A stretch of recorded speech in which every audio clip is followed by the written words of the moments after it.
अस्सलाम वालेकुम स्टूडेंट्स।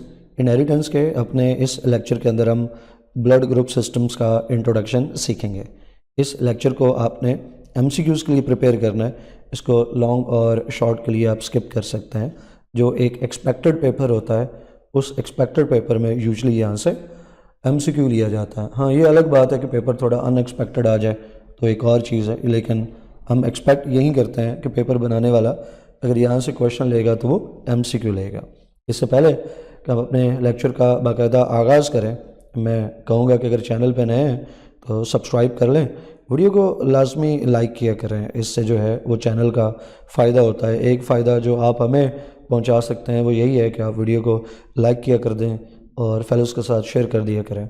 और शेयर करना एक सदका जारिया भी है, क्योंकि जितने बच्चों को आप वो वीडियो शेयर करेंगे अगर वो उससे कुछ सीख पाते हैं, अपने नंबर्स को, अपने मार्क्स को, स्कोर को अच्छा कर पाते हैं, तो इसमें हमारे लिए भी भलाई है, आपके लिए भी भलाई है। तो चलें अपने लेक्चर का बाकायदा आगाज़ करते हैं।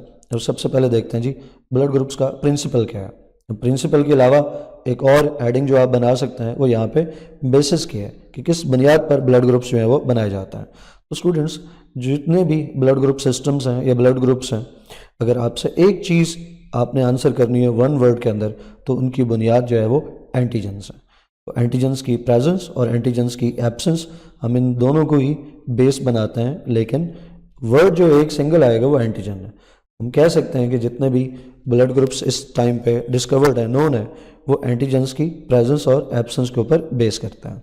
अब एंटीजेंस तो स्टूडेंट्स हमारी बॉडी में मुख्तलिफ जगह पे हो सकती हैं ना, तो हमने किस जगह की एंटीजेंस को बुनियाद बनाना है ब्लड ग्रुप्स बनाने के लिए, तो उसका जवाब ये है कि हमने रेड ब्लड सेल्स की सरफेस को देखना है।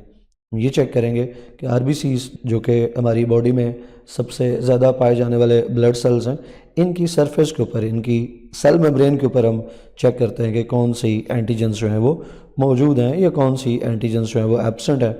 उस बुनियाद को, इस चीज़ को, इस फैक्टर को बुनियाद बना के हम ब्लड ग्रुप्स जो है वो बनाते हैं और उनको क्लासीफाई करते हैं।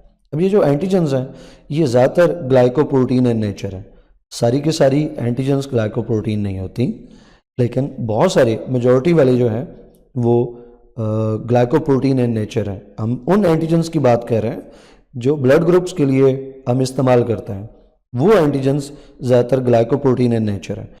ग्लाइकोप्रोटीन में बेटा प्रोटीन मालिक्यूल के साथ कार्बोहाइड्रेट का पोर्शन जो है, कार्बोहाइड्रेट का कोई मालिक्यूल जो है वो अटैच होता है। ग्लाइको का जो पार्ट है ये कार्बोहाइड्रेट को रेफर करता है। तो एक प्रोटीन के साथ एंटीजन बनाने के लिए कोई मोनोसेक्राइड भी अटैच हो सकता है, कोई ओलिगोसेक्राइड भी अटैच हो सकता है। जैसे ही प्रोटीन के साथ कोई कार्बोहाइड्रेट लगेगा तो उस नए कम्बिनेशन को हम ग्लाइकोप्रोटीन का नाम देते हैं। स्टूडेंट्स, तमाम ब्लड ग्रुप्स को हम यूजली दो कैटेगरीज के अंदर प्लेस करते हैं, मेजर ब्लड ग्रुप्स या मेजर ब्लड ग्रुप सिस्टम्स, और माइनर ब्लड ग्रुप्स या minor blood group system. Minor वालों को हम समटाइम्स रेयर ब्लड ग्रुप्स भी कह देते हैं।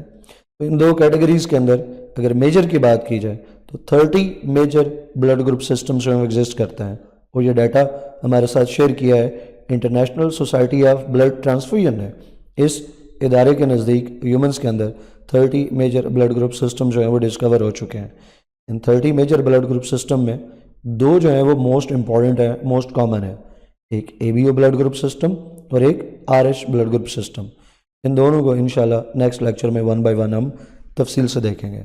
ये दो सिस्टम्स ही क्यों सिग्निफिकेंट हैं बाकियों के मुकाबले में, उसकी वजह यह है कि इनकी अगर इनकम्पैटिबिलिटी हो जाए डोनर और रेसिपिएंट के दरमियान में तो उससे कॉम्प्लिकेशंस आ सकती हैं, बंदे की डेथ हो सकती है। इनकम्पैटिबिलिटी से क्या मतलब है? इनकम्पैटिबिलिटी से मतलब है कि रेसिपिएंट को आपने गलत ब्लड लगा दिया है इन सिस्टम को सामने रखते हुए। मिसाल के तौर पे बंदे का ब्लड ग्रुप ए पॉजिटिव है, आपने उसको बी पॉजिटिव का ब्लड लगा दिया, तो इससे आप जो है इनकम्पैटिबिलिटी कर रहे हो, क्योंकि उनका ब्लड ग्रुप मैचिंग नहीं है। जब वो मिस मैचिंग है तो इसको इनकम्पैटिबिलिटी कहेंगे। तो अगर इन ब्लड ग्रुप्स की मिस मैचिंग हो जाए ब्लड लगाने के दौरान तो कॉम्प्लिकेशंस आ सकती हैं, डेथ हो सकती है पर्सन की, रेसिपिएंट की। और अगर माइनर ब्लड ग्रुप्स की बात की जाए, रेयर ब्लड ग्रुप सिस्टम्स की बात की जाए, तो वहाँ पे ज़्यादातर ये मसला दिखने को नहीं मिलता। मिसाल के तौर पे कई एक माइनर ब्लड ग्रुप सिस्टम है, वहाँ पे अगर मिस मैचिंग हो भी जाए तो उससे कोई life threatening death causing situation नहीं आती। लेकिन ये दो ऐसे सिस्टम्स हैं, ABO ब्लड ग्रुप सिस्टम और RH ब्लड ग्रुप सिस्टम, जो मोस्ट कॉमन भी हैं, मोस्ट सिग्निफिकेंट भी हैं, क्योंकि इनकी मिसमैचिंग, इनकम्पैटिबिलिटी जो रेसिपिएंट है उसके अंदर जानलेवा साबित हो सकती है। तो स्टूडेंट्स, यहाँ से आपने दो MCQs याद रखने हैं। एक के मेजर ग्रुप सिस्टम्स कितने, मेजर ब्लड ग्रुप सिस्टम्स का नंबर 30 है। Most significant, most common major blood group system जो हैं वो 2 हैं। और अगर बात की जाए माइनर ब्लड ग्रुप्स की, तो माइनर ब्लड ग्रुप्स का नंबर स्टूडेंट MCQs के लिए आपने याद रखना है, इनका नंबर मोर देन 200 है। इनकी अगर मिसमैचिंग भी हो जाए ब्लड लगाने के दौरान, इनकम्पैटिबिलिटी हो जाए, तो उससे यूजली को बहुत ज़्यादा कॉम्प्लिकेशंस नहीं आती। कुछ ऐसे रेयर ब्लड ग्रुप्स हैं कि जो कॉम्प्लिकेशंस की तरफ लीड कर सकते हैं, लेकिन ज़्यादातर जो रेयर और माइनर ब्लड ग्रुप सिस्टम्स हैं इनकी मिसमैचिंग प्रॉब्लमेटिक नहीं होती और हम इनको रेयर ब्लड टाइप्स भी नाम देते हैं। स्टूडेंट्स, कुछ रेयर ब्लड ग्रुप सिस्टम जो हैं उनकी एग्जांपल्स देखें तो लूथरन एंटीजन सिस्टम, ये एक ब्लड ग्रुप सिस्टम है, ये रेयर है। क्रोमोसोम 19 जो है उसके ऊपर इसकी एंटीजन्स पाई जाती हैं। इसकी जो कॉमन एंटीजन्स हैं उसमें LUA और LUB, LU लूथरन के लिए। इसके अलावा इस सिस्टम में और भी एंटीजन्स हैं, ये 2 कॉमन एंटीजन्स हैं इस सिस्टम की। फिर नॉप्स ब्लड ग्रुप सिस्टम, इसकी बात करें तो स्टूडेंट्स इसकी जो एंटीजन है वो एक प्रोटीन के ऊपर मौजूद है, एक बड़ी प्रोटीन है जिसको हम कंप्लीमेंट रिसेप्टर प्रोटीन 1 या CR1 कह देते हैं। ये जो CR1 है, कंप्लीमेंट रिसेप्टर 1 प्रोटीन है, इसके डिफरेंट पार्ट्स हैं जो एंटीजन के तौर पे बिहेव करते हैं और वो बुनियाद बनते हैं नॉप्स ब्लड ग्रुप सिस्टम की। जो CR1 प्रोटीन है, इसके बॉडी के अंदर और भी फंक्शंस हैं, यानी हमने इस प्रोटीन को स्टडी किया, इसके ऊपर एक ब्लड ग्रुप सिस्टम बना दिया, लेकिन ये जो प्रोटीन है हमारी बॉडी के अंदर इम्यून सिस्टम में भी बहुत अहम रोल प्ले करती है। ख़ास तौर पे जो अगर आपने फर्स्ट ईयर से याद हो तो कम्प्लीमेंट प्रोटीन सिस्टम आपने कहीं एक पढ़ा था, कम्प्लीमेंट प्रोटीन्स होती हैं। वो जो कम्प्लीमेंट प्रोटीन्स हैं उस सिस्टम के अंदर ये CR1 एक इम्पॉर्टेंट रोल प्ले करता है। फिर डीगो ब्लड ग्रुप सिस्टम है, ये भी एक माइनर ब्लड ग्रुप सिस्टम है। इसकी जो एंटीजन्स हैं वो एक प्रोटीन के ऊपर पाई जाती हैं, वो प्रोटीन बैंड 3 प्रोटीन कहलाती है। जो बैंड 3 प्रोटीन है ये रेड ब्लड सेल सरफेस की मेम्ब्रेन में है, बाकी एंटीजन्स की तरह, बाकी प्रोटीन्स की तरह इस बैंड 3 प्रोटीन के भी कुछ पार्ट्स जो हैं वो एंटीजन के तौर पे बिहेव करते हैं और इसके ऊपर हमने डीगो ब्लड ग्रुप सिस्टम जो है वो बना रखा है।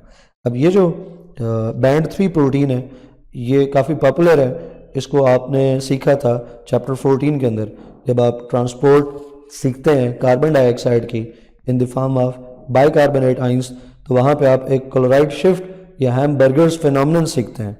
वो जो क्लोराइड शिफ्ट है, उस क्लोराइड शिफ्ट के लिए जो प्रोटीन रिस्पॉन्सिबल है, जो बाइकार्बोनेट आइंस को RBC से ब्लड प्लाज्मा में भेज देती है और ब्लड प्लाज्मा से क्लोराइड आइन को RBCs के अंदर लेके आती है, वो प्रोटीन जो है वो बैंड 3 प्रोटीन है और ये क्लोराइड बाइकार्बोनेट आइन एक्सचेंजर के तौर पे भी काम करती है in the transport of carbon dioxide. एक और ब्लड ग्रुप सिस्टम की बात की जाए तो YT ब्लड ग्रुप है, इसकी 2 कॉमन एंटीजन्स YTA और YTB हैं, और भी एंटीजन्स हैं लेकिन ये 2 कॉमन एंटीजन्स हैं।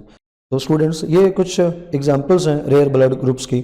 इसके अलावा और बहुत सारे रेयर ब्लड ग्रुप सिस्टम्स हैं, आप अपने तौर पे गूगल कर सकते हैं, किसी और किताब से रेयर ब्लड ग्रुप सिस्टम्स की एग्जांपल्स कोट कर सकते हैं, लेकिन आपको पता होना चाहिए कि जिनको रेयर और माइनर कह रहे हैं उनका ब्लड ट्रांसफ्यूजन में क्या रोल है और कोई 1-2 एग्जांपल्स आपके पास होनी चाहिए। इंशाल्लाह नेक्स्ट वीडियो में हम इन सिस्टम्स को 1 बाय 1 तफसील से सीखेंगे जो मेजर ब्लड ग्रुप सिस्टम्स हैं। आपके पास इस लेक्चर से कोई सवाल हो तो आप वीडियो के कमेंट सेक्शन में पूछ सकते हैं। वीडियो को लाजमी लाइक कर दें अगर आपने अभी तक नहीं किया, और फेलोज़ के साथ शेयर कर दें। इंशाल्लाह नेक्स्ट लेक्चर में मुलाकात होगी। टिल देन, अल्लाह हाफ़िज़।